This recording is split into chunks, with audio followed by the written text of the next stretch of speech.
developing a rescue plan is very important, and discussing what to do when your child has their usual type of seizure. Do they have to come to the hospital or call the doctor with every seizure or not?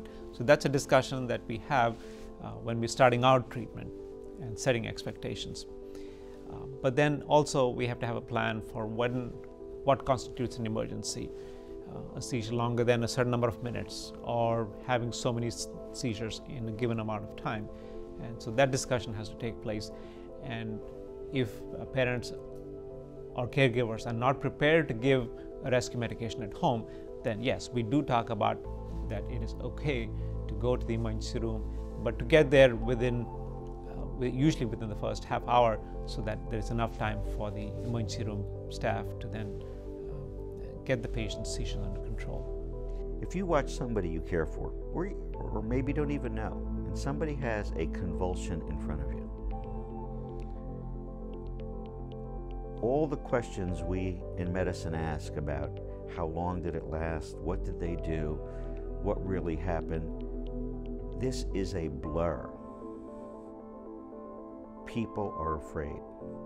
If they're not afraid, I have to really check them out, because this is a panicky situation.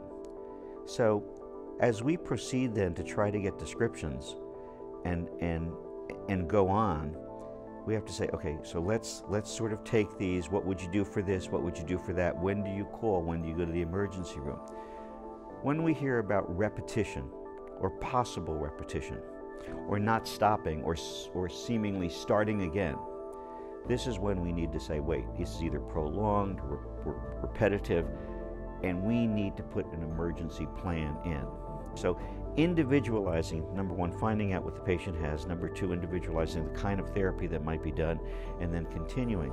But specifically for repetition, continuation, prolongation, an emergency plan is mandatory. The Epilepsy Foundation, we worked a few years back. One of the most important things we can do is recognition, prompt treatment. Don't let them keep going and going and going. Must establish the emergency plan.